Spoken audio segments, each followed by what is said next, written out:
scream came first, sharp and sudden, cutting through the music like a blade through silk.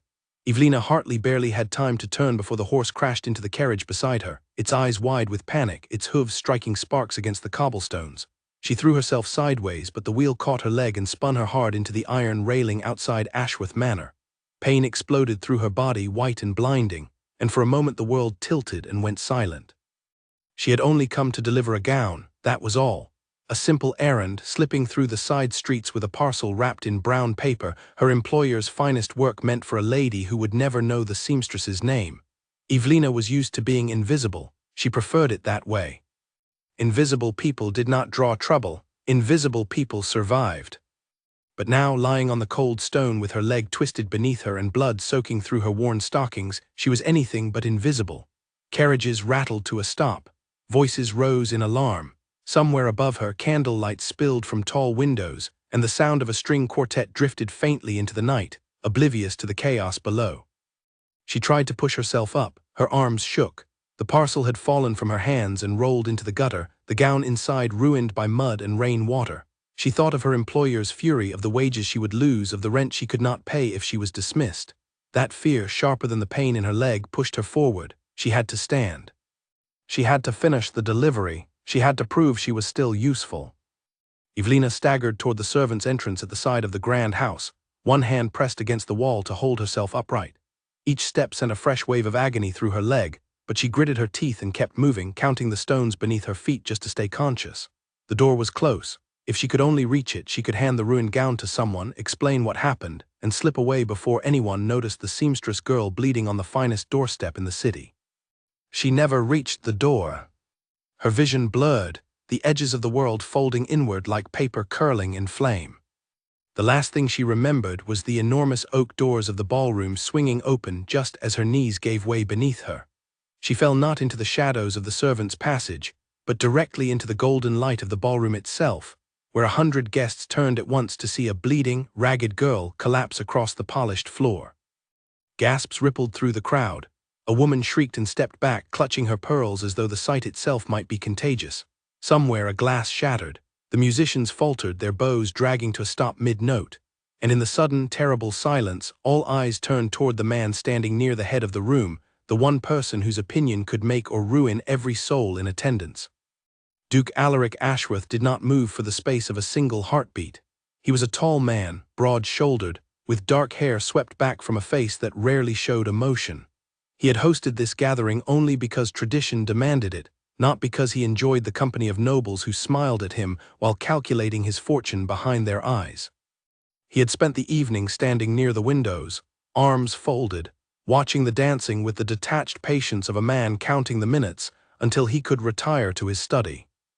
Then the doors burst open, and a stranger fell to the floor in front of him, and something in his carefully guarded expression cracked. He crossed the room before anyone else could react, his boots striking the marble with quick, certain steps.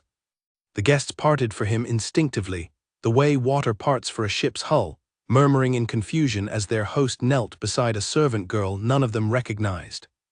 "Fetch the physician," Alaric said, his voice carrying easily across the stunned room. No one moved at first, too shocked by the scene to obey. "Now," he said again, sharper this time, and the spell broke. Footsteps scattered in every direction as servants rushed to obey. He looked down at the girl in his arms. Her face was pale, streaked with dirt and a thin line of blood along her temple. Her dress, simple and worn, was torn at the hem, and her leg was bent at an angle that made his stomach tighten with concern. She could not have been more than 20 years old. Whoever she was, she had clearly suffered greatly before ever reaching his door. "Can you hear me?" he asked quietly, ignoring the whispers spreading through the ballroom behind him. Her eyelids fluttered, but she did not wake. He noticed her hands, calloused and marked with small scars, the hands of someone who worked with needle and thread every day of her life. A seamstress, he guessed, not a guest, not an intruder with ill intent, simply an unlucky soul caught in the wrong place at the worst possible moment. Lady Winifred, the wife of a viscount and one of the loudest voices in London society, pushed her way closer, fans snapping open and shut in agitation. "Your Grace, surely the staff can attend to her. This is hardly a sight fit for her." "She is bleeding, Lady Winifred," Alaric said without looking up. "I imagine that concerns her rather more than your evening's entertainment." The rebuke silenced her instantly. A ripple of surprise passed through the nearby guests. The Duke of Ashworth was known for many things, cold detachment chief among them, but rarely for open displeasure directed at one of his own class. Yet here he was, kneeling on the floor of his own ballroom, cradling a stranger as though she mattered more than every title in the room combined. The physician arrived within minutes, breathless from hurrying through the halls.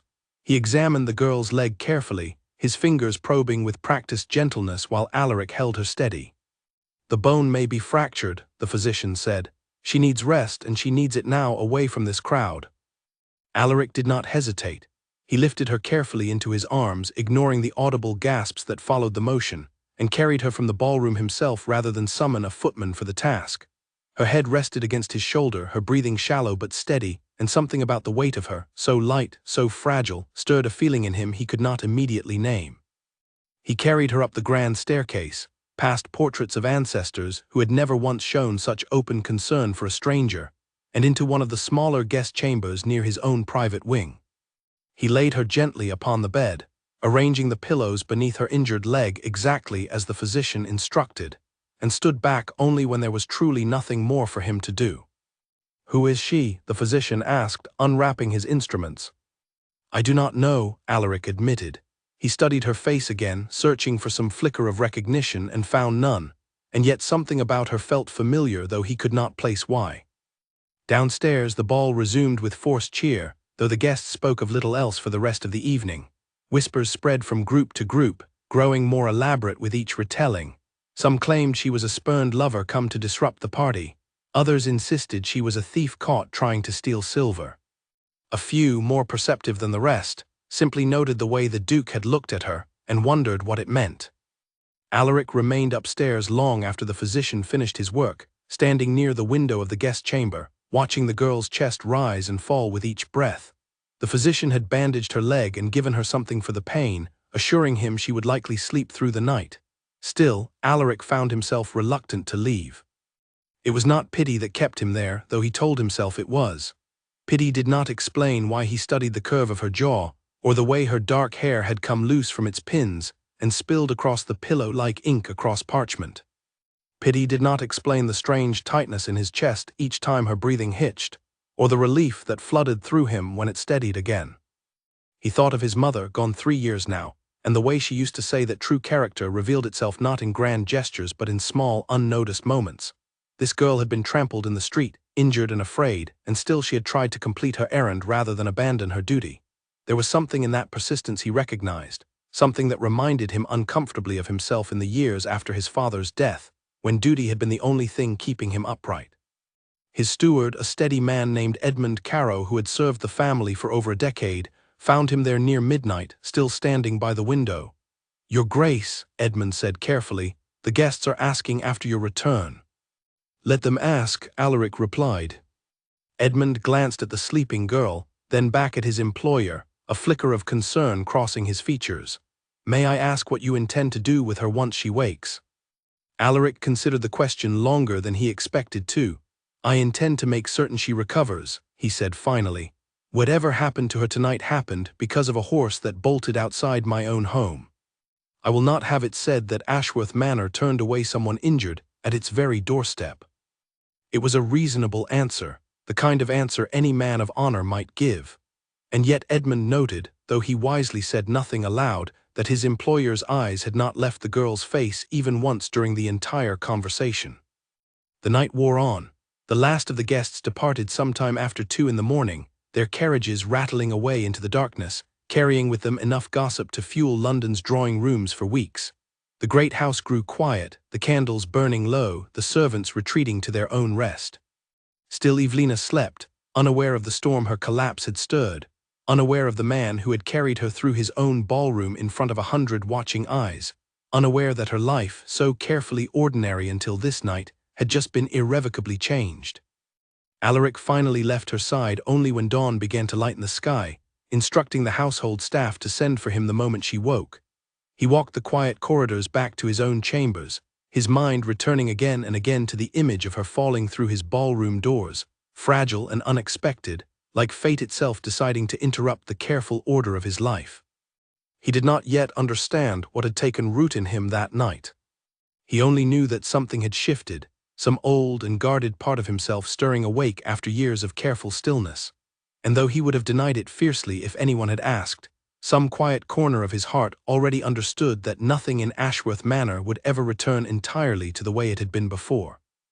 Morning came slowly for Evelina, dragging her up from a heavy, dreamless sleep into a world that did not make sense.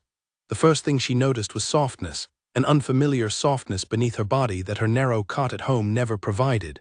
The second thing she noticed was pain, dull and throbbing, radiating from her leg in waves that made her breath catch. The third thing she noticed was the room itself, vast and unfamiliar, with tall windows and rich curtains, and furniture far too fine for anyone of her station. Panic seized her instantly. She tried to sit up, and pain lanced through her legs so sharply that she gasped aloud, falling back against the pillows with a cry she could not suppress. The door opened almost immediately. A woman entered, older, with kind eyes and gray hair pinned neatly beneath a cap, carrying a tray of tea and bread. "Easy now," the woman said gently. "You must not move so quickly. You gave yourself quite an injury last night." "Where am I?" Evelina managed, her voice hoarse and unfamiliar in her own ears. "Ashworth Manor," the woman said. "I am Mrs. Whitfield, the housekeeper here. You collapsed in the ballroom during last night's gathering. The Duke himself carried you up to this room and summoned the physician." Evelina stared at her, certain she had misheard. "The Duke." "Duke Alaric Ashworth," Mrs. Whitfield confirmed, setting the tray down on a small table beside the bed. "He has asked to be informed the moment you woke. I dare say he will want to see you himself." Evelina's stomach twisted with dread. A duke carrying her, a common seamstress, through his own ballroom in front of his guests. The scandal of it settled over her like a heavy blanket, and she pressed her hands to her face, mortified beyond words.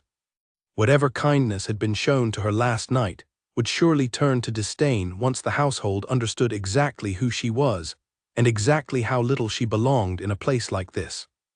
She thought of the ruined gown, lost somewhere in the street, and felt fresh panic rise in her chest.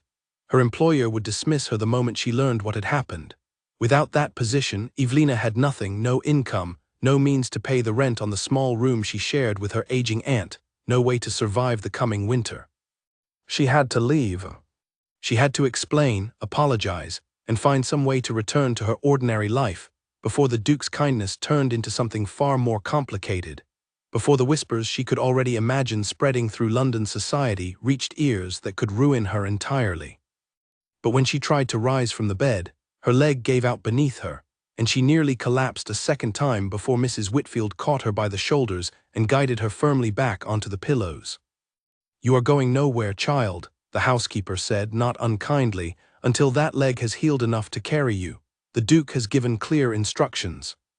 You are to remain here until you are well." Evelina wanted to argue, wanted to insist that she had no right to such generosity, that every moment spent beneath this roof only deepened a debt she could never hope to repay. But exhaustion and pain overwhelmed her protests, and she found herself sinking back against the pillows instead, tears of frustration gathering at the corners of her eyes. Outside the chamber door, unseen by either woman, Duke Alaric Ashworth stood listening, his hand resting against the frame, his expression unreadable. He had come to check on her the moment word reached him that she had woken, and now, hearing the fear and desperation in her voice, something in his chest tightened with a resolve he did not fully understand. Whatever had brought this girl crashing into his life, he found himself unwilling to let her simply vanish back into the anonymous crowds of the city without first understanding who she truly was. He straightened his coat, composed his features into something calmer than the storm churning beneath them, and stepped through the door to introduce himself properly to the woman who had already, without either of them realizing it, begun to change the quiet, guarded course of his life. Alaric entered the chamber with measured steps, though his heart beat faster than he cared to admit. Evelina stiffened the moment she saw him, pulling the blanket higher as though it might shield her from the awkwardness of the moment. Mrs. Whitfield curtsied and quietly excused herself, leaving the two of them alone in the quiet room. "Your Grace," Evelina began, her voice trembling slightly, "I must apologize for the disruption I caused last night. I never intended to intrude upon your gathering. If you would allow me, I will leave as soon as I am able and trouble your household no further." "You caused no disruption that concerns me," Alaric said, taking a seat in the chair beside her bed, close enough to speak quietly but far enough to respect her comfort. A horse bolted outside my home and injured you badly. That is not a matter for apology on your part. Evelina studied him carefully, searching his face for the mockery or condescension she expected from someone of his rank. She found neither. His expression was calm, almost gentle, though a quiet intensity lingered behind his dark eyes that unsettled her in a way she could not quite name. "I am a seamstress," she said plainly, as though the confession might change his demeanor. "I was delivering a gown when the accident happened. I have no business being cared for in a house such as this." "And yet here you are," Alaric replied, "cared for nonetheless. I find little sense in the notion that kindness should be rationed according to a person's occupation." She fell silent, uncertain how to respond to a sentiment so contrary to everything society had taught her about her place in the world. Servants existed to serve, nobles existed to be served. The lines between the two rarely blurred, and when they did, it was almost always to the servant's misfortune. "What is your name?" Alaric asked, his voice softening further. "Evelina," she said, "Evelina Hartley." He repeated it quietly, as though testing the shape of it in his mouth. "Miss Hartley, then, you will remain here until the physician confirms your leg has healed properly. I insist upon it." "I cannot accept such generosity," Evelina protested, struggling to sit up despite the pain it caused her. "I have employment to return to, an aunt who depends upon my wages. Every day I remain here is a day I cannot afford to lose." Alaric considered this for a long moment. "Then allow me to resolve that concern directly. I will ensure your employer is informed of the circumstances, and I will see to it that your aunt wants for nothing during your recovery. You need not worry over wages while you heal." Evelina stared at him, stunned into silence. No one in her entire life had ever offered such unconditional support, certainly not a man she had met only hours ago, and certainly not a man whose title placed him worlds above her own humble station. Suspicion crept into her thoughts despite herself. Men of wealth did not offer such kindness without expecting something in return. "Why would you do this for me?" she asked finally, her tone guarded. Alaric met her gaze steadily. "Because it is the right thing to do, Miss Hartley, nothing more complicated than that." She wanted to believe him. Something in his voice, quiet and sincere, made the words feel true even as her instincts warned her to remain cautious. She had survived this long by trusting no one who offered something for nothing. Yet here was a duke, sitting patiently beside her bed, offering exactly that. Over the following days, Alaric visited her chamber often, always under the guise of checking on her recovery, though the visits grew longer than strictly necessary for such purposes. He brought her books from his library when she mentioned she enjoyed reading in the rare quiet moments of her evenings. He arranged for a physician to visit twice daily rather than once, ensuring her leg healed as quickly and safely as possible.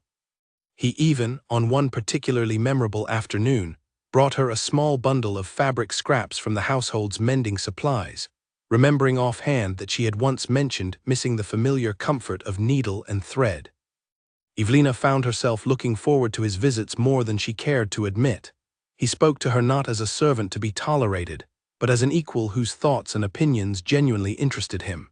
He asked about her work, listened attentively, as she described the intricate patterns she stitched into gowns far too fine for her own wardrobe. He asked about her aunt, her childhood, the small joys and hardships that had shaped her life, and he never once made her feel foolish or beneath his attention for sharing them. In turn, Evelina began to see past the cold reputation that preceded him.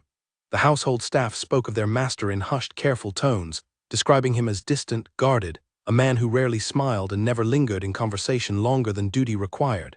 Yet the man who sat beside her bed each afternoon bore little resemblance to that description. He laughed quietly and rarely but genuinely when she made some dry observation about the absurdities of noble fashion. He listened with patient attentiveness that suggested a mind far more thoughtful than his reputation allowed others to see.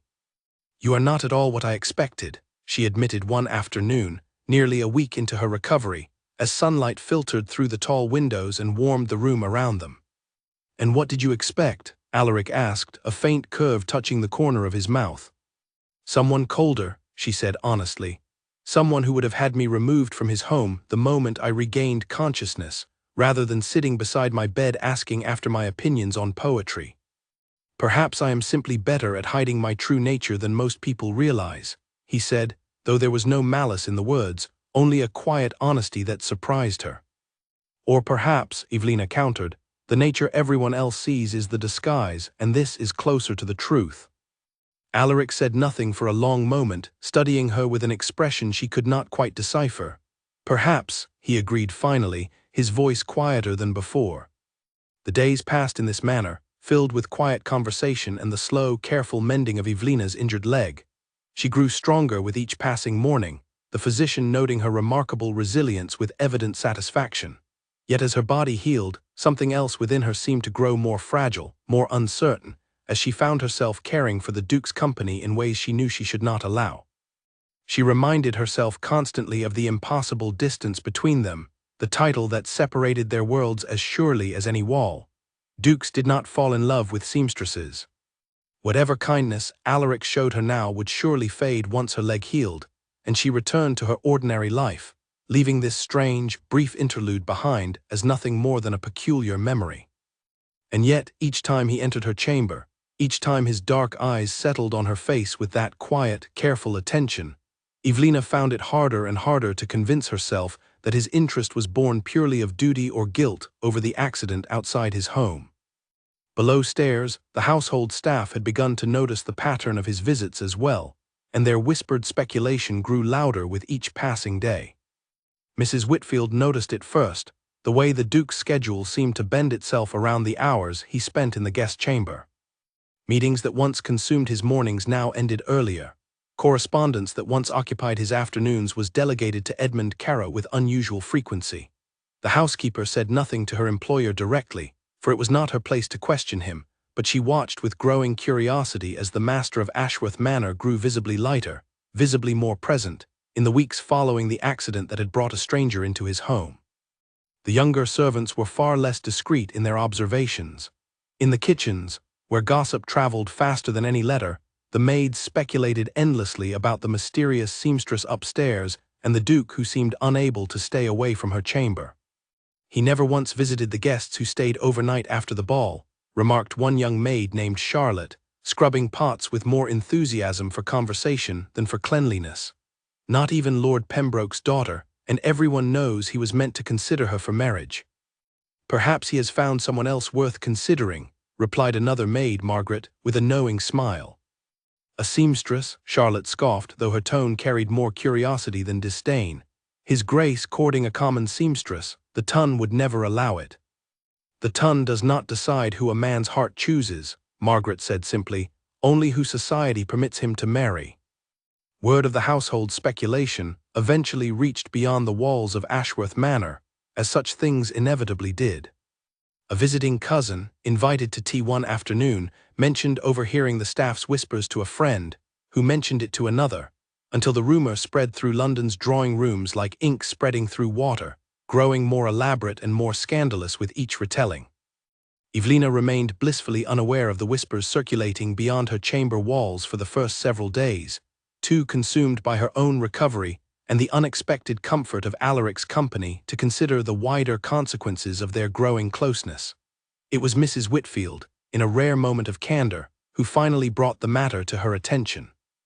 "The staff speak of little else these days," the housekeeper said one morning, adjusting the pillows beneath Evelina's leg with practiced efficiency. "I thought you should know, before the gossip reaches ears less kind than mine." Evelina's stomach dropped. "What do they say?" Mrs. Whitfield hesitated, clearly reluctant to repeat unkind words. "Some believe His Grace intends to make you his mistress. Others whisper worse things entirely, questions about your character, your intentions in coming to this house." The words struck Evelina like a physical blow. She had known, somewhere in the back of her mind, that her presence in the manor would draw notice, but she had not fully considered the damage such notice might inflict upon her reputation, fragile as it already was for a woman of her station. "That is not what has happened here," Evelina said, her voice tight with distress. "I never sought his attention. I was injured, nothing more." "I do not doubt your intentions, child," Mrs. Whitfield said gently, "but intentions rarely matter once gossip takes hold.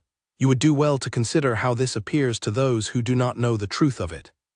That evening, when Alaric arrived for his usual visit, he found Evelina uncharacteristically distant, her responses clipped and guarded, her eyes avoiding his with obvious discomfort.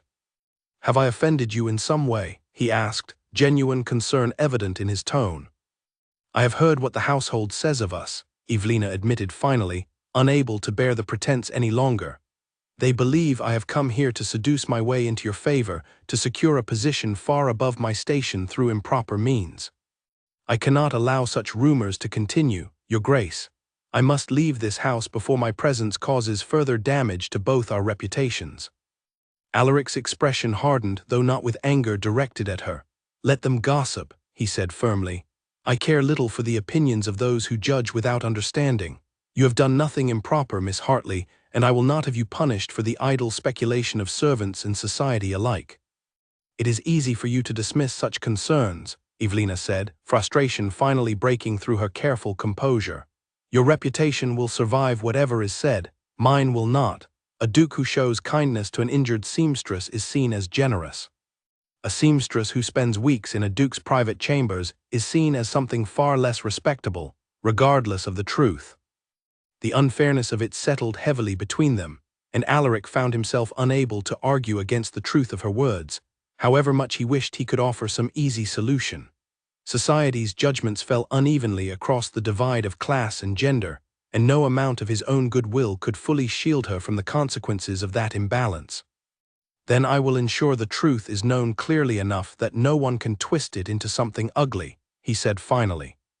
You will remain here until you have fully recovered, as agreed, and I will make certain the household understands the nature of my concern is one of honor, not impropriety. And if that is not enough, Evelina asked quietly, if the ton decides to believe the worst regardless of what you say. Alaric was silent for a long moment, his jaw tight with something that looked almost like resolve hardening into determination. Then we shall face that difficulty when it arrives, he said. I will not send you away simply because small minds prefer scandal to truth. Despite his reassurances, Evelina spent the following night sleepless, staring at the ceiling of her borrowed chamber and turning the situation over in her mind again and again. She thought of her aunt waiting at home, likely worried sick over her prolonged absence despite the messages Alaric had arranged to send reassuring her of Evelina's safety. She thought of her employer, who had surely dismissed her by now given the circumstances, leaving her without income or prospects once her leg finally healed enough to leave this house.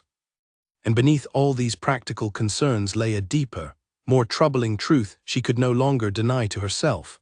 She had begun to care for Alaric Ashworth in ways that frightened her far more than any scandal or gossip ever could. His kindness had slipped past every defense she had built over years of guarding her heart against disappointment, and now she found herself dreading the day her recovery would be complete, the day she would have no reason left to remain in his company. It was a foolish, impossible affection, she reminded herself constantly. Dukes did not marry seamstresses, regardless of how gently they spoke or how genuinely they seemed to listen. Whatever this strange, tender connection between them had become, it could not survive the harsh realities of the world beyond the walls of this house. Yet each morning, when Alaric arrived at her door with quiet concern etched across his features, asking after her comfort and her recovery with genuine interest rather than obligation, Evelina found her resolve to guard her heart weakening a little further, despite every warning her mind offered in protest. She did not yet know that her fears about scandal, however painful, were only the beginning of the trouble that lay ahead. Somewhere beyond the quiet walls of Ashworth Manor, a woman from Alaric's past, wounded by her own failed ambitions, had already begun to hear the whispers of a duke's unusual attention toward an unknown seamstress, and she would not rest until she understood exactly what threat this stranger posed to plans she had never fully abandoned. 2 weeks into her recovery, Evelina had grown strong enough to walk short distances with the aid of a cane, though the physician cautioned her against overexertion. She used this newfound mobility to explore the quieter corners of Ashworth Manor during the hours Alaric attended to his duties, finding a strange comfort in the vast, echoing halls that had once seemed so intimidating. It was during one such afternoon, wandering through the manor's east wing, that she discovered the library, a room larger than her entire childhood home, lined floor to ceiling with leather-bound volumes that smelled of old paper and quiet solitude. She was still admiring the collection when Alaric found her there, standing in the doorway with an expression of quiet surprise. I did not expect to find you exploring on your own, he said, though there was no reproach in his tone. Forgive me, Evelina said quickly, suddenly self-conscious. I did not mean to intrude upon your private spaces." "You are not intruding," he assured her, stepping further into the room. "This library has stood mostly empty since my mother passed. She loved this room more than any other in the house. I confess I rarely enter it myself these days." There was a weight to his words that caught Evelina's attention, a rare glimpse of vulnerability beneath his usually composed exterior. "You must have loved her very much," she said gently. "She was the only person who ever understood me fully," Alaric admitted, moving to stand beside one of the tall windows overlooking the gardens below. "After she passed, and after everything that happened with Constance, I found it easier to keep the world at a careful distance." Evelina's ears caught the unfamiliar name immediately, though she said nothing, sensing that Alaric had more to share if given the space to continue. "Lady Constance Ashcombe," he said finally, as though forcing himself to speak the name aloud.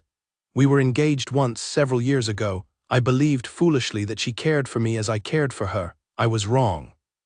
"What happened?" Evelina asked softly. Alaric's expression grew distant, his gaze fixed on some point beyond the garden hedges. "She ended our engagement the moment a wealthier suitor expressed interest in her hand. A viscount with considerably more land than I possessed at the time, before I inherited my father's full estate. She did not even trouble herself to explain the decision with any pretense of kindness. I learned of her change of heart through a letter delivered by her maid, informing me she had already accepted another man's proposal." The bitterness in his voice, carefully controlled but unmistakable, told Evelina more about the wound than his measured words could fully convey. "I am sorry," she said quietly. "That must have been devastating." "It taught me a valuable lesson," Alaric said, turning back to face her. "That titles and fortune attract a particular kind of affection, one that vanishes the moment something more advantageous appears. I closed myself off after that, avoided courtship, avoided the vulnerability of caring for anyone who might value my position more than my character." He paused, studying her with an intensity that made her breath catch. "And then, you collapsed through my ballroom doors, and I found myself unable to maintain that careful distance any longer." The confession hung between them, quiet and fragile, and Evelina found herself unable to respond immediately, her heart beating faster than she cared to admit. "I never sought your position or your fortune," she said finally. "I did not even know your name until Mrs. Whitfield told me." "I know," Alaric said, his voice softer than before. "That is precisely why I find myself drawn to your company in ways I have not experienced in years.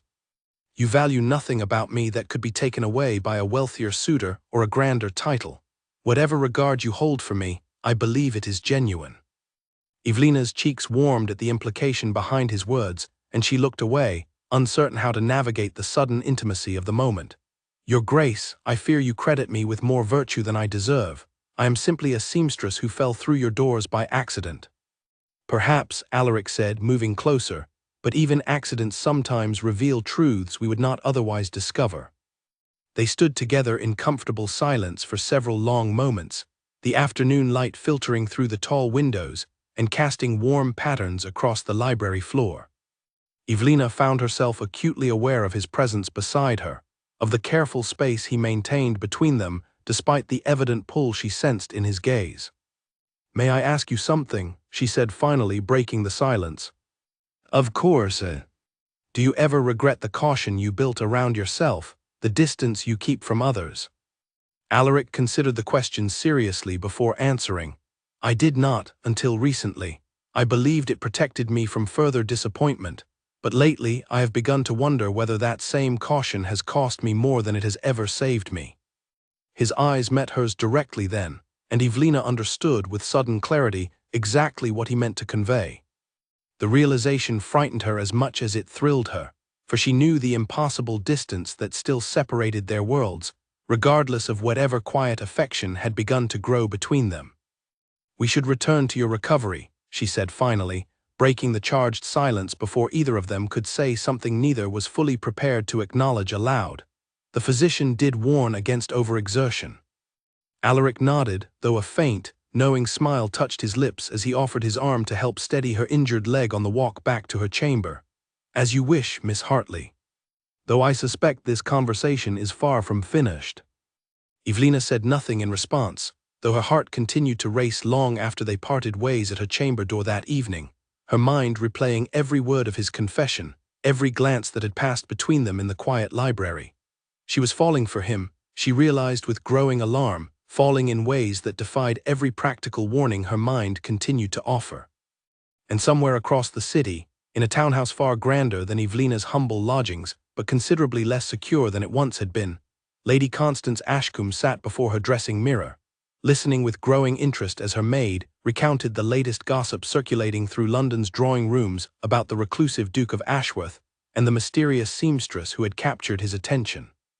Constance's fortunes had changed dramatically since the Viscount she had married for wealth and status had squandered both through reckless gambling before his untimely death left her with debts far exceeding whatever inheritance remained. She had spent the past 2 years navigating London society with increasingly desperate calculation, searching for any opportunity to restore the security she had so carelessly abandoned when she ended her engagement to Alaric years before. News of his sudden, unexpected interest in a common seamstress struck her with an alarm she had not anticipated feeling.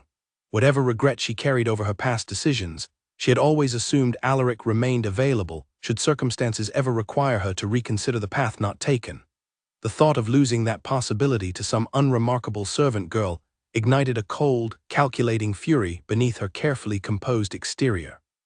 "Tell me everything you have heard," Constance instructed her maid, setting down her hairbrush with deliberate calm despite the storm building within her. "Every detail, however small. I intend to understand exactly what threat this girl poses before I decide how best to address it." Constance Ashcombe had once been considered among the loveliest women in London, her golden hair and striking blue eyes turning heads wherever she walked. Time and hardship had not diminished her beauty entirely, though the desperation beneath her polished exterior had sharpened into something colder, more calculating than the carefree young woman who had once broken Alaric Ashworth's heart without a second thought. She spent the following days gathering information with the patience of a woman who understood that hasty action often led to costly mistakes. Her maid, well connected among the servant networks that spanned London's grandest households, returned each evening with fresh details about the seamstress recovering within Ashworth Manor's walls. "Her name is Evelina Hartley," the maid reported one evening, arranging Constance's jewelry with practiced efficiency. "She has no family beyond an elderly aunt, no fortune, no connections of any significance. By all accounts, she is a woman of humble but honest character." "Honest character means little in matters of ambition," Constance replied dismissively, though privately she found the information less reassuring than she wished it to be. A woman without connections or fortune to protect had little reason to fear scandal, which made her considerably more dangerous than a rival with reputation to lose. Constance understood, with the clarity born of hard experience, exactly how quickly a duke's affection could shift from cautious interest to genuine devotion when nurtured by patience and proximity. She had seen it happen with lesser men, had used such tactics herself in younger, more carefree days before circumstances forced her toward more advantageous but ultimately disastrous choices. If Evelina Hartley possessed even a fraction of the charm required to hold a duke's attention this long, she represented a genuine threat to whatever plans Constance still harbored for reclaiming her lost security. She decided, after several days of careful consideration, that direct confrontation would serve her purposes far better than continued observation from a distance. An invitation to a modest gathering hosted by a mutual acquaintance provided the perfect opportunity to reintroduce herself into Alaric's orbit, to remind him of the connection they had once shared before circumstances and poor judgment had severed it so completely. The gathering, a small musical evening hosted by Lady Pembroke, drew a modest but influential crowd from London's upper circles. Constance arrived dressed in deep sapphire silk that complemented her eyes and drew admiring glances from several gentlemen in attendance, though her attention remained fixed entirely on locating Alaric among the guests. She found him near the refreshment table, engaged in quiet conversation with Lord Pembroke about matters of estate management that held little genuine interest for either man.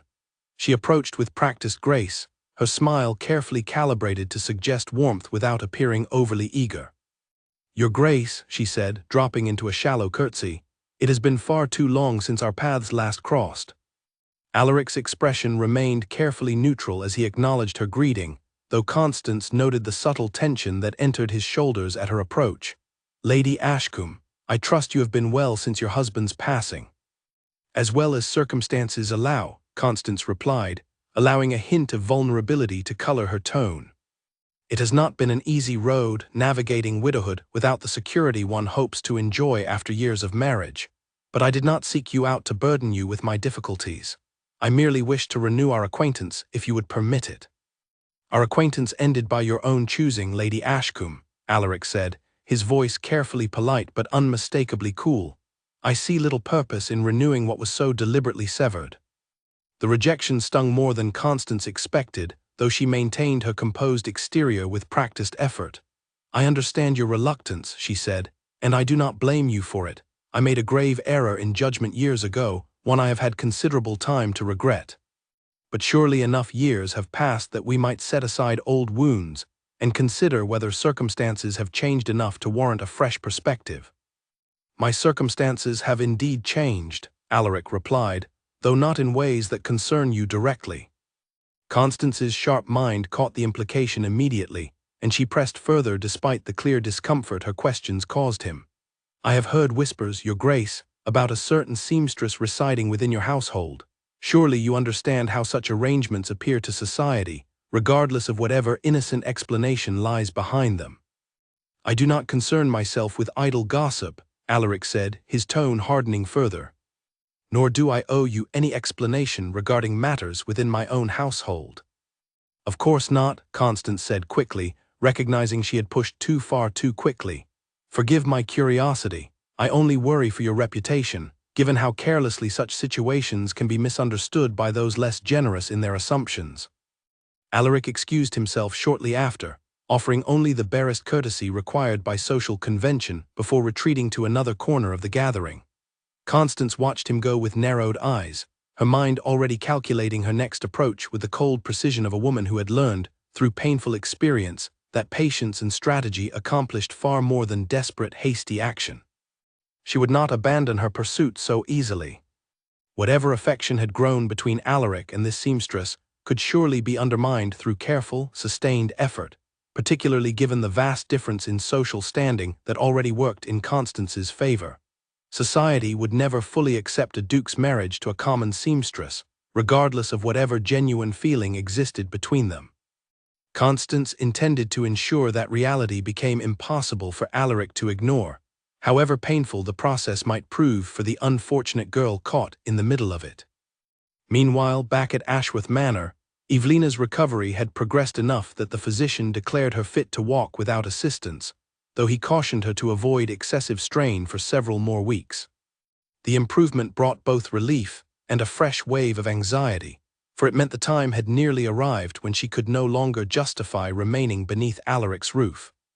She raised the matter with him one evening as they walked slowly through the manor's private gardens, the setting sun casting long golden shadows across the carefully manicured hedges. "The physician believes I am well enough to return home within the week," she said, watching his expression carefully for any reaction. Alaric's jaw tightened slightly, though he said nothing for several long moments. "And do you wish to return home?" he asked finally. The question caught her off guard, its underlying weight far heavier than the simple words suggested. "I have obligations there," she said carefully. "My aunt, my former employment, whatever remains of my old life waiting for me beyond these walls." "I understand," Alaric said, though something in his tone suggested he understood far more than his words directly conveyed. "I would not wish to keep you from the life you had built before circumstances brought you here." They walked in silence for several moments, the unspoken tension between them growing heavier with each step. Finally, Evelina found the courage to voice the question that had haunted her thoughts for weeks. "What happens to us, Your Grace, once I return to my ordinary life?" Alaric stopped walking entirely, turning to face her with an intensity that made her breath catch in her throat. "I do not wish for you to disappear from my life simply because your leg has healed, Evelina," he said, using her given name for the first time since they had met. "These past weeks have shown me something I had convinced myself I would never find again after Constance's betrayal, a connection built on genuine understanding rather than calculation or ambition." "But the difference in our stations," Evelina began, though her voice trembled with the same longing she saw reflected in his eyes. "Matters far less to me than the difference in our characters," Alaric finished for her. "I care little for what society expects of dukes and seamstresses. I care only for what I have come to feel in your presence these past weeks, a peace and honesty I have not experienced in longer than I care to admit." The confession hung between them in the fading evening light, and Evelina found herself unable to summon any further protest against the growing certainty in her own heart. Whatever practical obstacles remained between them, whatever society might say or think, she could no longer deny the depth of feeling that had grown within her over these unexpected weeks beneath his roof. Neither of them yet knew how severely that feeling would soon be tested by forces determined to see it destroyed before it could ever fully bloom. Constance did not waste further time on subtle diplomacy after her failed attempt to rekindle Alaric's affection through gentle persuasion. Instead, she turned her considerable talents toward gathering allies among London's most influential gossips, women whose whispered opinions could shape reputations more effectively than any public accusation. She began carefully, planting small seeds of doubt during afternoon teas and evening card games, always careful to frame her concerns as genuine worry for Alaric's welfare rather than personal ambition. "I do worry for him," she confided to Lady Winifred during one such gathering, her voice pitched perfectly to carry just far enough to be overheard by the surrounding company. A man of his position, entangling himself with a servant girl of unknown character, one wonders what her true intentions might be. The seeds took root quickly among a society already inclined toward suspicion of anything that threatened the careful hierarchies governing their world. Within days, the whispers Evelina had feared during her first weeks at Ashworth Manor returned with renewed and considerably crueler intensity, no longer confined to the household staff, but spreading rapidly through London's most prestigious drawing rooms. Evelina remained largely sheltered from the worst of these rumors, her days still spent primarily within the manor's walls as her leg continued its slow healing process. But Alaric, moving regularly through society's circles as his position demanded, absorbed the full weight of the growing scandal with increasing frustration.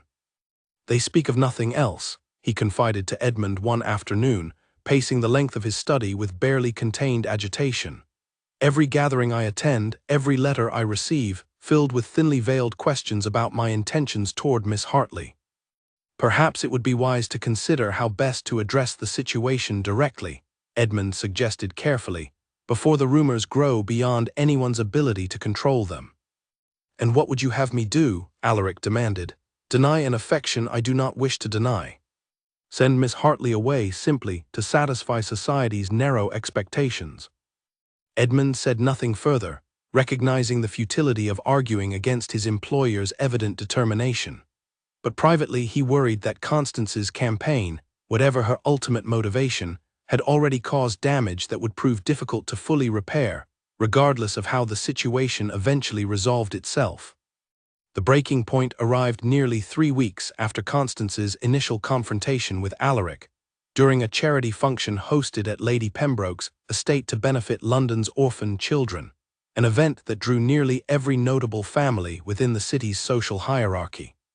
Evelina, her leg finally healed enough for such outings, attended at Alaric's insistence, dressed in a modest but elegant gown he had commissioned specifically for the occasion. She had felt nervous about the event from the moment Alaric first suggested it, uncertain whether her presence among such company would invite the very scrutiny she had spent weeks trying to avoid. Her fears proved entirely justified the moment they arrived, as conversations fell silent and heads turned throughout the grand ballroom, curious eyes following their entrance with undisguised interest. Alaric remained close beside her throughout the evening, introducing her when necessary, guiding her through the unfamiliar social rituals with quiet patience.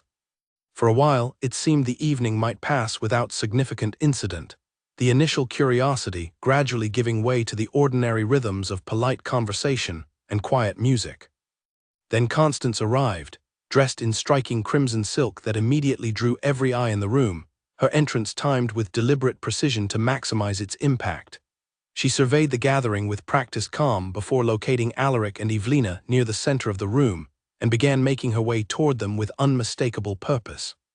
"Your Grace," Constance said, her voice carrying easily across the surrounding conversations, And this must be the young woman everyone has been discussing so extensively. Evelina felt her stomach twist with dread at the deliberate cruelty lurking beneath Constance's polite words. "Lady Ashcombe," Alaric said tightly, positioning himself slightly in front of Evelina in a protective gesture that only seemed to amuse Constance further. "I simply wish to make her acquaintance," Constance continued, her smile never wavering despite the venom evident in her eyes. "After all, it is not every day that a seamstress rises to such remarkable heights within London society.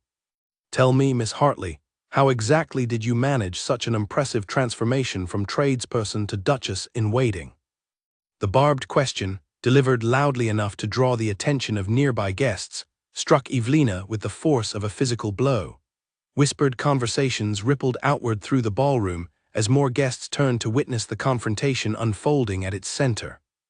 "I have made no such claim," Evelina said, struggling to keep her voice steady despite the mounting panic building within her chest. "I am simply a guest of the Duke's, nothing more." "A guest," Constance repeated, her tone dripping with false sympathy. How generous of His Grace to extend such hospitality to a woman he found bleeding in the street. Though one must wonder what services she performed to earn such extraordinary, continued generosity. The implication behind her words was unmistakable, and gasps rippled through the surrounding crowd as the full weight of the insult landed. Evelina felt her face flush crimson with humiliation, tears burning at the corners of her eyes as she struggled to maintain her composure in the face of such public cruelty. "That is quite enough, Lady Ashcombe," Alaric said, his voice cold with barely suppressed fury. "You will not speak to Miss Hartley in such a manner, not in my presence and not anywhere else. Do you understand me clearly?" But the damage had already been done. Constance's poisonous words had found their mark, planting doubt and scandal in the minds of everyone present, regardless of Alaric's furious defense. Evelina could feel the weight of every judgmental gaze in the room pressing down upon her, could hear the whispered speculation already beginning to spread through the gathered crowd like fire through dry grass. She could not remain in that room a moment longer. Mumbling a hasty apology to Alaric, Evelina turned and fled toward the exit, her injured leg protesting the sudden movement, but her desperate need to escape the humiliation far outweighing the physical discomfort. Alaric called after her, but she did not stop, pushing through the crowd of guests with tears streaming freely down her face, ignoring the whispered comments that followed her hurried departure. She did not stop moving until she reached the cool night air outside Lady Pembroke's estate, gasping for breath as the full weight of the evening's humiliation finally overwhelmed her. Inside, Constance watched her rival's hasty retreat with quiet satisfaction, though she took care to arrange her features into an expression of innocent confusion when Alaric turned his furious gaze back toward her. "I merely asked an honest question," Constance said, feigning wounded innocence. "Surely you cannot fault me for society's natural curiosity regarding such an unusual arrangement." "You know precisely what you have done," Alaric said, his voice low and dangerous in a way few had ever witnessed from the typically composed Duke. "And I promise you, Lady Ashcombe, this is not a matter I intend to let rest quietly." He left the gathering immediately, ignoring the murmured speculation that followed his own hasty departure, his singular focus fixed on finding Evelina and repairing whatever damage this cruel confrontation had inflicted upon her fragile trust in the world beyond her humble origins. But when he finally located his carriage outside the estate, Evelina was nowhere to be found, and a cold, creeping dread began to settle over him as he realized she had fled into the darkness alone, humiliated and heartbroken, with no clear indication of where she might have gone. Evelina walked for what felt like hours through London's darkened streets, her injured leg aching with every step, but her wounded pride pushing her forward regardless of the pain. She did not have a clear destination in mind, only a desperate need to put as much distance as possible between herself and the humiliation she had just endured in front of London's most influential families.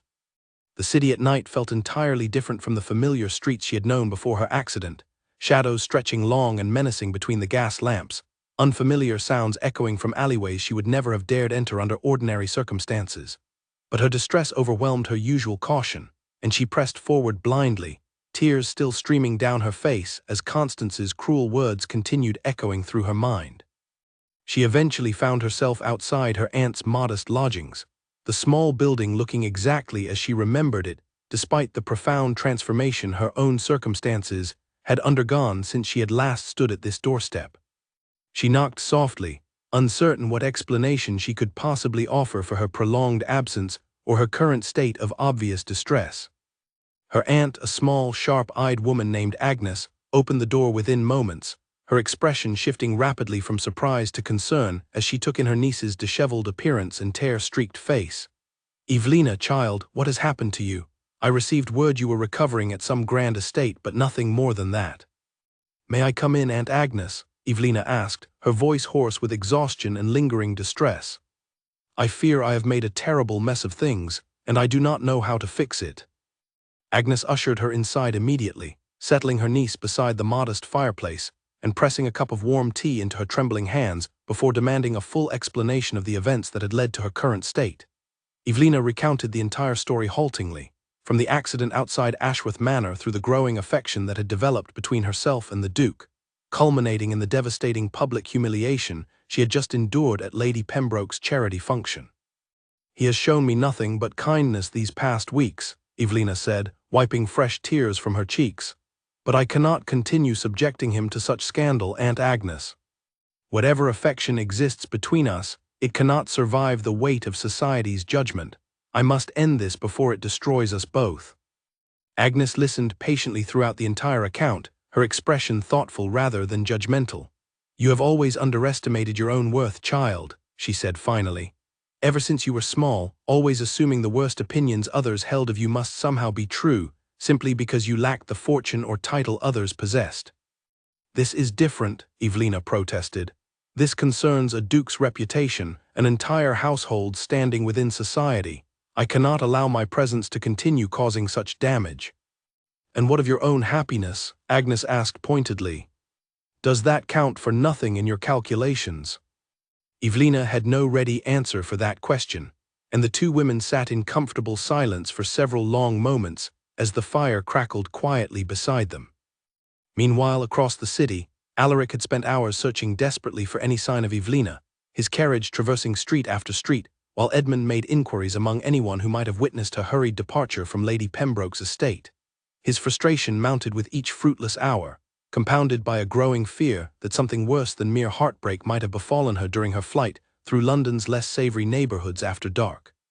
It was nearly midnight when Edmund finally returned with news that a young woman matching Evelina's description had been seen walking toward the modest neighborhood where her aunt resided. Alaric wasted no time redirecting his carriage toward that address, his heart pounding with a mixture of relief and continued anxiety as they navigated the increasingly narrow streets. He arrived at Agnes's small lodgings just before midnight, knocking firmly despite the late hour and the obvious impropriety of a duke calling upon such humble accommodations at such an inappropriate time. Agnes answered the door herself, her sharp eyes immediately recognizing the man standing before her despite having never met him previously. "Your Grace," she said carefully, "I assume you have come seeking my niece." "I have," Alaric confirmed. "Is she safe? Is she here?" "She is safe," Agnes assured him, though considerably more troubled in spirit than in body. "Whether you should see her tonight remains a decision I believe rests with Evelina herself." Agnes disappeared briefly into the small house, returning moments later with Evelina following hesitantly behind her, still wearing the elegant gown from earlier that evening, now considerably rumpled from her long walk through the city streets. Her eyes, red-rimmed from crying, met Alaric's with a mixture of relief and continued distress. "You should not have come," Evelina said softly, though she made no move to retreat back inside the house. "I could not simply abandon you after what happened tonight," Alaric replied, stepping closer despite the obvious awkwardness of the setting. "I needed to know you were safe, and I needed you to understand that Constance's cruel words reflect nothing about your true character or worth." "But they reflect exactly what society believes," Evelina said, her voice breaking slightly. "I saw it in every face tonight, Your Grace. They will never accept me, regardless of whatever affection exists between us. I cannot continue subjecting you to such scandal, such humiliation." "Then let them judge," Alaric said firmly, closing the remaining distance between them. "I have spent my entire life bound by society's narrow expectations, guarding myself against genuine connection, because I feared exactly this kind of scrutiny and judgment. But these past weeks with you have shown me something I refuse to sacrifice simply to satisfy small-minded gossip. Your Grace, Alaric, he corrected gently. Please, after everything we have shared these past weeks, I would ask that you call me by my given name. Evelina's resolve wavered visibly under the weight of his sincere plea, though the fear of further public humiliation still lingered heavily in her expression. I fear I have brought nothing but trouble into your life since the moment I collapsed through your ballroom doors, she said finally. You have brought me more genuine happiness in these past weeks than I have experienced in years, Alaric countered. Whatever trouble has followed has come not from you, but from those who cannot tolerate genuine goodness threatening their own carefully calculated ambitions. Agnes, watching the exchange from the doorway with quiet interest, finally spoke up. Perhaps this conversation would be better continued somewhere more private than my front stoop, she suggested pointedly. Neither Alaric nor Evelina had any ready response to that practical suggestion, though the gentle interruption seemed to ease some of the tension that had built between them during their heartfelt exchange. Alaric ultimately agreed to return the following morning, allowing Evelina time to rest and consider her feelings without the pressure of an immediate decision, though he made clear before departing that his own feelings remained unchanged regardless of whatever scandal Constance continued to stir. As his carriage pulled away into the darkened London streets, Evelina remained standing in her aunt's doorway for several long moments, watching until the vehicle disappeared entirely from view. Whatever practical obstacles still stood between them, she could no longer deny the depth of her own feelings, however frightening the prospect of embracing them fully might prove to be. But unbeknownst to either of them, Constance had not finished her campaign against their growing affection. The public humiliation at Lady Pembroke's estate had been merely the opening move in a considerably more ambitious scheme, one that would soon reveal a darker truth about the very accident that had first brought Evelina and Alaric together. Alaric returned to Agnes's modest lodgings the following morning exactly as promised, though he arrived not merely to continue their unfinished conversation, but with a clear purpose that had crystallized in his mind throughout the sleepless hours of the previous night. He had spent those quiet hours reflecting on everything Constance's cruelty had exposed, not just about society's narrow judgments, but about his own reluctance to fully claim the happiness that had unexpectedly found him. Evelina greeted him at the door herself this time, her expression calmer than the previous evening though still touched with lingering uncertainty about what their continued association might mean for both their futures. "You came back," she said softly, stepping aside to allow him entrance into the small but tidy front room. "I told you I would," Alaric replied, "and I intend to keep every promise I make to you, Evelina, regardless of whatever difficulties we might face together." They sat together near the modest fireplace, Agnes discreetly occupying herself in the small kitchen to allow them privacy for the conversation that clearly needed to continue from where it had been interrupted the previous night. Alaric wasted little time returning to the heart of the matter that had consumed his thoughts throughout the night. "I have spent considerable time reflecting on what happened last evening," he began, "and I have come to a decision I hope you will consider seriously, rather than dismissing out of fear for my reputation or your own standing." Evelina waited silently, her heart beating faster as she sensed the significance of whatever he intended to say next. "I do not wish to hide our connection any longer, nor do I wish to allow Constance's cruelty or society's judgment to dictate the course of my happiness," Alaric continued. "I intend to declare my regard for you publicly and unambiguously, in a manner that leaves no room for the kind of insinuation Constance attempted last evening."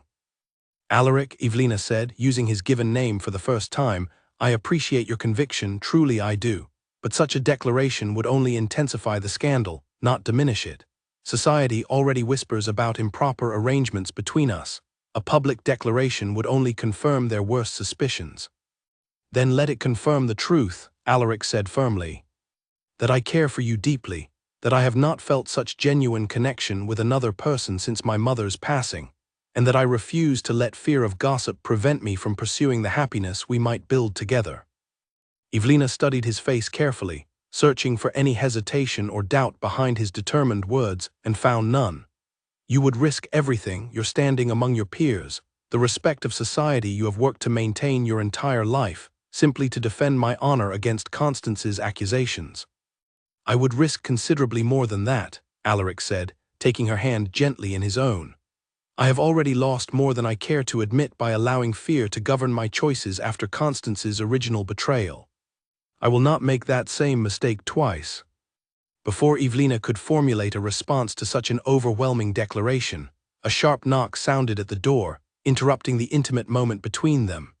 Agnes emerged from the kitchen to answer it, returning moments later with an expression of evident concern. Your steward is here, she informed Alaric, and he insists the matter is urgent enough to interrupt your visit. Edmund entered the small front room with unusual haste, his typically composed demeanor visibly disturbed by whatever news had prompted his hasty arrival. Your Grace, forgive the intrusion, but I believe you will want to hear this information immediately. What is it, Edmund? Alaric asked, rising from his seat with obvious concern at his steward's evident distress. I have been investigating the circumstances surrounding Miss Hartley's accident, as you requested several weeks ago, Edmund explained. The inquiry has finally yielded results, though I fear the truth is considerably more troubling than either of us anticipated. Evelina felt her stomach tighten with sudden apprehension. What have you discovered? Edmund hesitated briefly before continuing, clearly reluctant to deliver news he knew would prove distressing to both parties present. The carriage horse that caused your injury was not, as we originally believed, simply a runaway animal that bolted due to accidental fright. My investigation has uncovered evidence suggesting the horse was deliberately startled, its harness tampered with in a manner designed to cause exactly the kind of incident that occurred that evening. Tampered with by whom? Alaric demanded, his expression darkening with dawning suspicion. The evidence points toward a groom employed briefly by Lady Constance Ashcombe, Edmund said carefully. A man who has since disappeared from her household entirely, though several witnesses confirm he was seen near the carriage in question shortly before the incident occurred. I believe, though I cannot yet prove conclusively, that Lady Ashcombe orchestrated the entire accident. The revelation struck the room with the force of a physical blow. Evelina felt the color drain from her face as the full implications settled over her. She tried to have me killed, she whispered, horror evident in her trembling voice. Perhaps not killed, Edmund said carefully, but certainly harmed severely enough to prevent whatever she perceived as a threat to her own ambitions. I believe Lady Ashcombe learned of your delivery route that evening, and arranged the incident hoping to eliminate you as a potential rival before you ever crossed paths with the Duke. Alaric's expression had shifted from shock to a controlled fury that Evelina had never witnessed from him previously. She has gone too far this time, he said, his voice dangerously quiet. Public cruelty is one matter, but deliberately orchestrating physical harm against an innocent woman is an entirely different crime, one that demands consequences far beyond mere social censure. What proof do we have? Evelina asked, still struggling to process the enormity of what Edmund had just revealed. Surely such serious accusations require more than the testimony of witnesses who saw a groom near a carriage. I have gathered additional evidence, Edmund assured her, including a written confession obtained from the groom himself, who was located several days ago in a village outside London, apparently paid handsomely for his silence, but willing to speak once confronted with the seriousness of the crime he had participated in.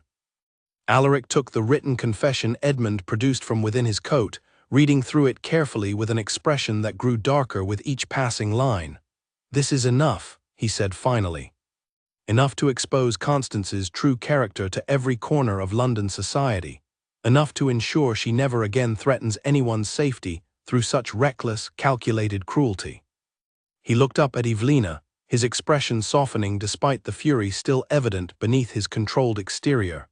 This confirms everything I suspected about Constance's true nature, and it removes any final hesitation I might have held about defending you publicly and completely.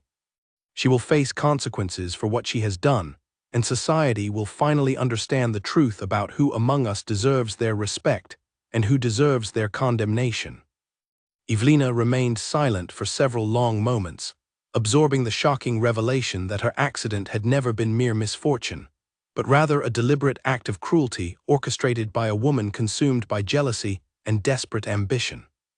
The knowledge brought both fear and a strange sense of clarity, confirming beyond doubt that whatever obstacles remained between herself and Alaric, They stemmed not from any genuine unworthiness on her part, but from the calculated malice of a woman determined to protect her own selfish interests, regardless of the harm inflicted upon innocent bystanders. "What happens now?" she asked finally, looking between Alaric and Edmund with evident uncertainty about the path forward. "Now," Alaric said firmly, "we ensure that justice is served, and that London society understands the full truth of what Lady Constance Ashcombe has done. And then, if you will still have me after everything this ordeal has revealed, I intend to make my intentions toward you known before every soul who ever doubted the genuine nature of our connection." The confession Edmund had secured proved damning enough that Alaric wasted no time bringing the matter before the appropriate authorities, though he took equal care to ensure the truth reached London society through channels that would prevent any possibility of the story being dismissed or minimized. Within days, word of Constance's scheme spread through the same drawing rooms that had once eagerly consumed her cruel insinuations about Evelina's character. The reversal proved swift and merciless. Society, ever fickle in its judgments, turned against Constance with the same enthusiasm it had once reserved for gossiping about Evelina's supposed impropriety. Invitations that had once flowed steadily toward her modest townhouse dried up entirely within a matter of days. Doors that had remained open despite her diminished fortune now closed firmly against her, as families who valued their own reputations distanced themselves from any association with a woman capable of arranging physical harm against an innocent rival. Constance attempted at first to deny the accusations entirely, insisting the groom's confession had been coerced or fabricated by those seeking to damage her reputation unfairly. But the evidence Edmund had gathered proved too thorough, too carefully documented, to withstand such flimsy denials. Multiple witnesses corroborated the groom's account, and the financial records Edmund had uncovered showing substantial payments made to the man in the days following the accident left little room for reasonable doubt about her guilt. Faced with mounting evidence and the complete collapse of her social standing, Constance eventually retreated from London entirely, taking refuge with distant relatives in the countryside rather than continue facing the public humiliation and legal consequences her actions had invited. The magistrate handling the case, swayed by the overwhelming evidence Edmund had assembled, issued a formal warrant for her arrest, though by the time authorities arrived at her townhouse, she had already fled the city under cover of darkness, leaving behind a legacy of scandal that would follow her name for years to come. Evelina felt little satisfaction in Constance's downfall, despite the vindication it provided regarding her own innocence in the matter. The knowledge that another human being had deliberately orchestrated her injury, had been willing to cause her genuine physical harm simply to protect selfish ambitions, left a lingering unease that no amount of social vindication could fully erase. "You seem troubled," Alaric observed one evening, several days after Constance's flight from the city had become common knowledge throughout London society. They sat together in the Manor's private garden, the same location where he had first confessed his growing feelings for her weeks earlier. "I keep thinking about how differently things might have ended," Evelina admitted. "If the horse had struck me more severely, if I had not survived the accident at all, simply because Lady Ashcombe feared losing whatever claim she believed she still held on your affection." "But you did survive," Alaric said gently, reaching to take her hand in his own. "And that terrible act, however cruel and unjustified, ultimately brought us together in ways I cannot bring myself to fully regret, despite the pain it caused you." "Do you believe everything happens for some greater purpose?" Evelina asked, studying his face carefully in the fading evening light. "I believe," Alaric said thoughtfully, "that even the darkest circumstances sometimes reveal unexpected paths toward genuine happiness, if we possess the courage to recognize and pursue them. I certainly never anticipated finding such profound connection through an accident that nearly cost you your life, but I cannot deny the truth of what has grown between us since that terrible night." Evelina remained quiet for several moments, processing the weight of everything that had transpired since her fateful collapse through the ballroom doors weeks earlier.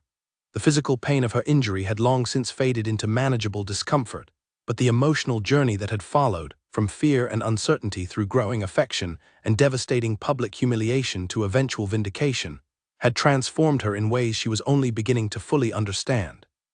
"I never imagined my life taking such an unexpected turn," she said finally. A simple seamstress, caught up in circumstances involving dukes and scandal, and attempted harm I could never have anticipated when I set out that evening simply to deliver a gown. Do you regret it? Alaric asked, a hint of genuine vulnerability entering his otherwise composed expression. Despite everything that has happened, despite the pain and scandal and danger, do you wish circumstances had unfolded differently? Evelina considered the question seriously before answering, understanding the significance of whatever response she offered. I regret the pain, certainly, she said finally. I regret that Lady Ashcombe's jealousy nearly cost me my safety, and I regret the cruel words she spoke that humiliated me so thoroughly in front of London's most influential families. But I cannot regret the connection that grew between us throughout this ordeal, Alaric. Whatever difficulties brought us together, I find myself genuinely grateful for where that journey has ultimately led. Alaric's expression softened with evident relief and growing hope at her heartfelt admission. He reached into his coat and withdrew a small velvet box, his hands trembling slightly with a nervousness that seemed entirely foreign to his usually composed demeanor. Evelina Hartley, he said, opening the box to reveal a delicate ring set with a single sapphire that caught the last rays of evening sunlight. I have spent these past weeks discovering exactly what genuine happiness feels like, discovering it through your kindness, your resilience, and your unwavering honesty despite every hardship life has placed before you. I do not wish to spend another day pretending that our connection is anything less than the deepest affection I have ever known. Evelina's breath caught in her throat as the full weight of the moment settled over her, tears gathering at the corners of her eyes as she realized exactly what he intended to ask. Will you do me the honor of becoming my wife? Alaric asked, his voice steady despite the evident emotion behind his words. Not as some scandal to be whispered about in drawing rooms, but as my equal partner, my chosen companion for whatever future lies ahead of us, regardless of whatever society might say about a duke choosing a seamstress as his duchess. Evelina stared at the ring, at the man kneeling before her with such genuine hope and vulnerability etched across his features, and felt every remaining doubt and hesitation finally dissolve entirely. Yes, she said, her voice breaking with overwhelming emotion. Yes, Alaric, I will marry you. He rose immediately, sliding the ring onto her trembling finger before pulling her into an embrace that conveyed everything words could not fully express. Around them, the garden seemed to hold its breath in the quiet evening stillness, as though even the natural world understood the significance of the moment unfolding within its carefully tended borders. There is one more matter I wish to address before we proceed further, Alaric said finally, pulling back slightly to meet her eyes directly. I do not wish our engagement to remain a private matter, whispered about only within these garden walls. I intend to announce it publicly at the very location where our journey together first began. Evelina understood immediately what he meant. The ballroom, she said softly, where I collapsed that first terrible night. Precisely, Alaric confirmed. I intend to transform that place from a site of scandal and humiliation into one of celebration and triumph, a testament to the fact that genuine character and true affection matter far more than the narrow judgments society too often mistakes for wisdom. The preparations for the announcement gathering consumed nearly 2 weeks, during which Alaric spared no expense in ensuring the event would rival, if not surpass, the grandeur of the original ball where Evelina had first fallen through his doors. Invitations were dispatched to every notable family throughout London, including many who had once whispered cruel speculation about the mysterious seamstress residing within Ashworth Manor's walls. Evelina approached the preparations with a mixture of excitement and lingering nervousness, uncertain how society would receive her now that the truth of Constance's treachery had been fully exposed, but determined nonetheless to face whatever judgment remained with the same quiet dignity that had carried her through every previous hardship. Mrs. Whitfield, who had grown genuinely fond of Evelina throughout her extended recovery, assisted personally with selecting the gown for the occasion, a stunning creation of deep emerald silk that Evelina herself had a hand in designing, incorporating the very skills that had first brought her to Ashworth Manor's doorstep on that fateful evening months earlier. You look every bit the Duchess you are about to become, Mrs. Whitfield said approvingly, adjusting the final details of the gown as Evelina studied her reflection in the mirror with evident astonishment at the transformation she saw reflected back. I still feel like the same seamstress who fell through those ballroom doors, Evelina admitted, smoothing the fine silk with hands that still bore the calluses of years spent working with needle and thread. That seamstress possessed more courage and genuine character than half the nobility gathering downstairs tonight, Mrs. Whitfield replied firmly. Never forget that, my dear, regardless of whatever title you carry from this evening forward. The evening of the announcement arrived with a clarity and warmth that seemed almost deliberately chosen by fate itself, the setting sun casting golden light across Ashworth Manor's grounds as carriages began arriving in steady succession, delivering guests dressed in their finest attire for what many understood would prove a significant social event, though few yet grasped the full nature of the announcement awaiting them. Evelina waited nervously in a private antechamber as the ballroom filled with guests below, listening to the familiar sounds of music and conversation that had once filled her with such terror during her first, unexpected visit to this grand estate. Alaric found her there shortly before they intended to make their entrance, his expression warm with reassurance as he took in her transformed appearance. "You look magnificent," he said softly, taking her hands in his own. "I am terrified," Evelina admitted honestly. "What if they still refuse to accept me despite everything that has happened?" "Then their opinion means nothing to either of us," Alaric said firmly. "But I do not believe that will be the outcome tonight, Evelina.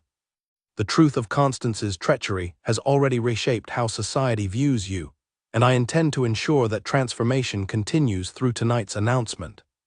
Together, they descended the grand staircase toward the ballroom entrance, the same doors through which Evelina had once collapsed in pain and confusion months earlier.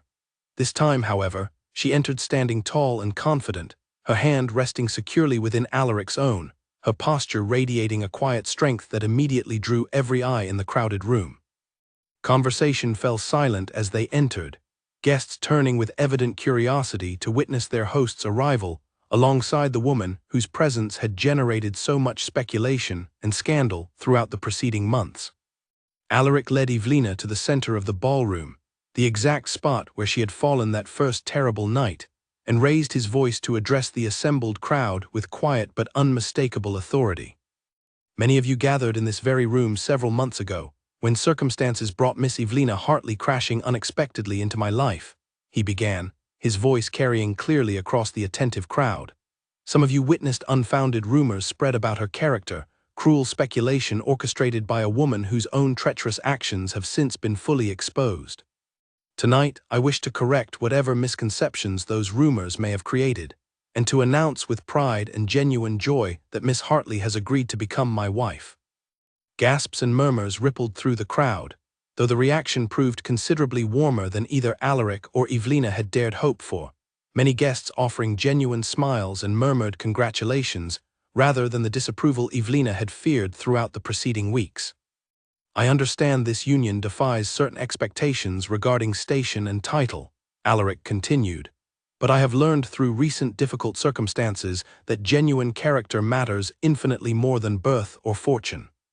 Evelina Hartley has shown more courage, more resilience, and more honest goodness throughout the trials she has faced than many who claim superior standing within our society. I consider myself fortunate beyond measure that fate chose to bring her into my life, however unconventional the circumstances of our meeting." The room erupted into applause, genuine and enthusiastic, as guests who had once whispered scandalous speculation now offered warm congratulations, many approaching Evelina directly to express their genuine happiness for the unexpected romance that had unfolded within their social circle. Lady Winifred, who had once questioned the propriety of Evelina's presence within the household, now approached with an expression of sincere warmth. "I confess I doubted the wisdom of your association initially," she admitted to Evelina, "but I can see now that His Grace has chosen wisely. You possess a strength of character that will serve you admirably as Duchess."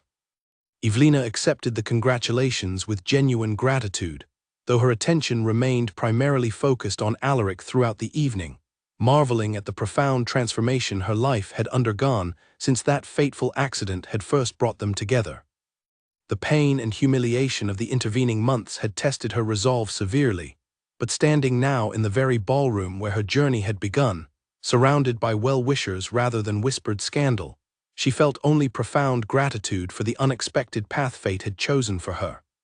As the evening progressed into dancing and celebration, Alaric led Evelina onto the floor for their first dance as an officially engaged couple, his hand steady and warm against her own, as they moved together through the familiar steps of a waltz that had once seemed impossibly foreign to a simple seamstress from London's humbler quarters. "Do you remember what you asked me weeks ago in the library?" Evelina asked quietly as they danced, "whether I ever regretted the caution I had built around myself." "I remember," Alaric said, smiling down at her with an openness that would have seemed impossible to imagine during their earliest encounters. "I believe I understand now what you meant," Evelina continued. "That caution, however protective it seems, can also prevent us from recognizing genuine happiness when it appears before us, however unexpected its arrival might be." "And what would you tell your former self?" Alaric asked, "the woman who collapsed through these very doors, uncertain and afraid, so many months ago?" Evelina considered the question thoughtfully as they continued moving through the steps of their dance, the golden light of the ballroom chandeliers catching the sapphire ring upon her finger. "I would tell her that sometimes our greatest hardships lead us toward our most profound happiness," she said finally, "and that the courage to remain true to oneself, even when the entire world seems arrayed against you, ultimately reveals exactly who deserves a place in your life and who does not." Around them, the celebration continued long into the night, music and laughter filling the grand ballroom that had once witnessed such unexpected tragedy and scandal, now transformed instead into a testament to resilience, genuine love, and the unexpected paths through which true happiness sometimes finds its way to those brave enough to embrace it fully. Months later, when Evelina Hartley became officially Duchess of Ashworth, in a ceremony attended by nearly every family who had once doubted her worthiness, she stood before the assembled crowd with the same quiet dignity that had carried her through every hardship she had faced since that fateful night, when injury and circumstance first brought her crashing into a duke's carefully guarded heart.